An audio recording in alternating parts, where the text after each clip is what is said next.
Now, there's a bunch of myths around our profit sharing model. Obviously, the first one is we're a pyramid scheme. And what I try to remind people who call us a pyramid scheme is pyramid schemes are illegal. They're illegal. You know, we're the largest real estate company on this planet under one brand. I'm going to take a wild guess and say we're not an illegal company. Does it cost any money to participate in profit share besides your annual vesting fee or your $10 RATS fee? No. I'm going to say probably less than 20% of our agents even participate in profit share. If it was some sort of pyramid scheme, would we not all be participating in it? Mm-hmm.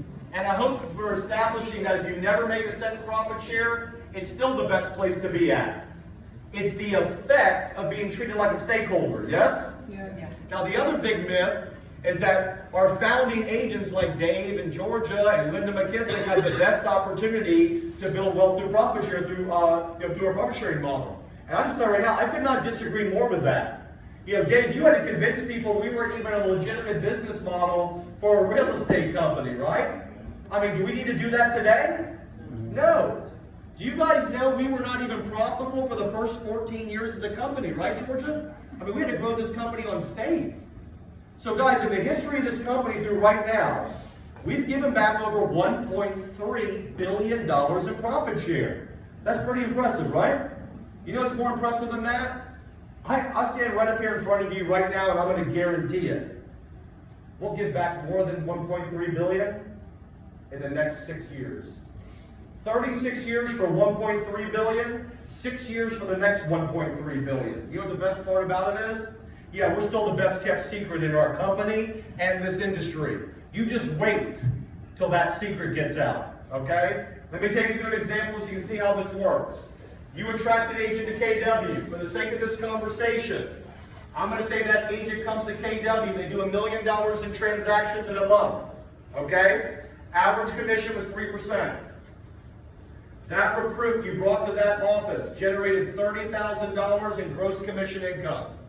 Now, I hope you guys understand that if this recruit has paid out their cap, they're going to keep 100% of that, right?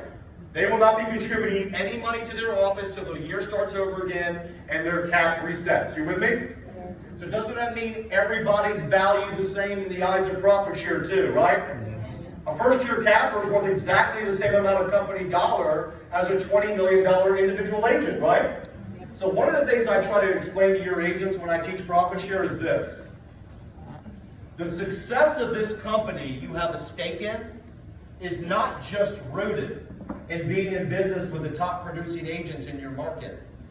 Oh no, the success of this company you have a stake in is actually rooted in being in business with the most producing agents in your market. Oh, it's agent count, it's agent production. And look, I love all your cappers, okay? But they ain't worth anything to me anymore. They're keeping 100% of their commission. What I need is more agents in production, okay? So when I'm talking to your agents, I want them to understand, look, if you can help turn a non-capper into a half capper, if you can help turn a half capper in your office into a full capper, all of our profit share will double or triple in the next 12 months, right? And one of my greatest and favorite lines I have about that is if you ever want to help turn an agent in your market center into a raving fan, help turn a non-capper into a capper. Yes? I want more agents in production. I don't necessarily want to be in a business with a bunch of top agents on sweetheart deals, okay? I want agents in production, yes? Yes. Okay, now, we're not on a 70-30 split, just so you all know. We're on a 64-36 split with a cap, correct? Yes. Okay, so we can stop the 70-30 conversation because you're not. 70-30 minus 6% to KWRI is not 70-30, okay? In this example, this recruit is not capped. They're keeping 64% of that. They're giving 6% to KWRI, and they are contributing 30% to their office. In this example, that recruit just contributed $9,000 in company dollar to their office, okay? Let's say that their market center that month brings in $90,000 in company dollar from all the agents, and we're going to say the expenses that month were $50,000. So that market center that recruit was in had a $40,000 profit. All right, guys, are we worried somebody's cooking the books here or manipulating the numbers? Why do we know that? It's open book. And by the way, who makes decisions on where this is being spent? Right. Guys, don't you think open book and ALC are bigger conversations than this equation? Yes. I think you would be shocked if you knew what percentage of your agents don't even know what the ALC is. You'd be shocked. Trust me. How many of them don't know we're open book? So when you teach profit share, what a great opportunity to tell that to them, right? And just to make sure you're following me today, if that number's 0, the equation ends. Yes? Yes. Culture starts with profit share. I don't care if your recruit did a $10 million deal that month. If their market center's not profitable, you don't make any profit share. That's the difference between us and a revenue sharing company, guys. Our culture starts with profit share. Yes? Now, when a market center's profitable, there's a 3-tiered payout. I just want you to understand this conceptually. When a KW office is profitable, here's the payout. From 0 in profits to X dollars in profit, it's only 25% goes to the agents. 75% goes to the owners. From X to Y in profit, it's 35% to the agents, 65% to the owners. Everything over Y in profit in a month, which is $11,240, is 50-50. What your agents need to hear from that is the more profitable this market center is, the greater percentage of the profits go back to the agents. Yes? Yes. Culture starts with profit share. Now look, I look at owner profit company-wide. I look at agent profit company-wide. Personally, I'm comfortable with saying on average it's 55% to the owners, 45% to the agents. You do the math. 22,000 in profits to the owners, 18,000 in profits to the agents. Now, what's so terrible about a real estate company, where, by the way, the owners have all of the capital investment, all of the risk, all of the liability. They're giving back almost all the same amount of profits to the agents that have no risk, no capital investment, no liability. And guys, what better way to grow a real estate company than to reward your agents for growing it? Hello, they're driving your business. My guess is if they're vested financially in your company, they're going to buy into culture more and probably less likely to leave. Now, one of the reasons you want to pass out those profit share statements every month is so your agents can see what their profit share factors are in the market centers their downlines in. So when you get a profit share statement, it'll say, hey, this agent on your first level contributed X amount of dollars to their office. Then you're going to see a percentage next to that number. I just want you to understand that percentage. It's called the profit share factor, and every market center calculates it every month by taking the amount of money going back to the agents. In this example is 18,000. They divide it by company dollar, which is 90,000. In this example, that market center has a 20% profit share factor. Just trust me, that's how that works. Here's how you make money. Bless you. The agent you brought to that office contributed $9,000 in company dollar. Their market center had a 20% profit share factor. That agent that was brought to that office just generated $1,800 in agent profit share off of their production. And since that agent sponsored them, they're on their first level, they make 50% of that. They just made $900 for doing nothing. But I want you guys to understand that if this profit share factor was 40%, that would be $3,600, and they would have just made $1,800 instead of $900, right? Mm-hmm.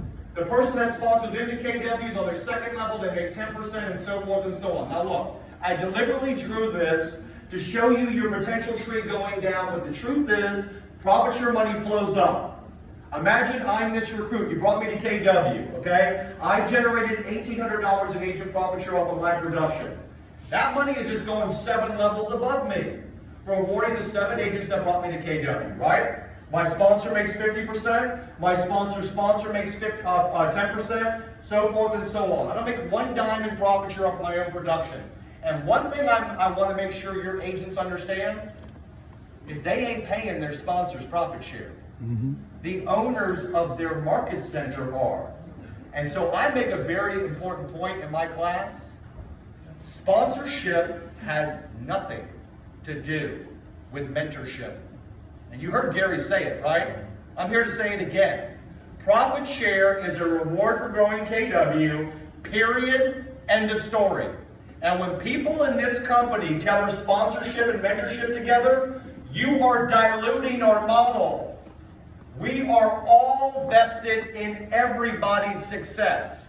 And if I hear another agent say, oh my God, my sponsor doesn't do anything for me. They don't send me thank you cards on the 21st of the month. Get over it. There's no crying in real estate, okay? But seriously, guys, I'm going to tell you right now that 10 or 20% of our agents that think their sponsors owe them something.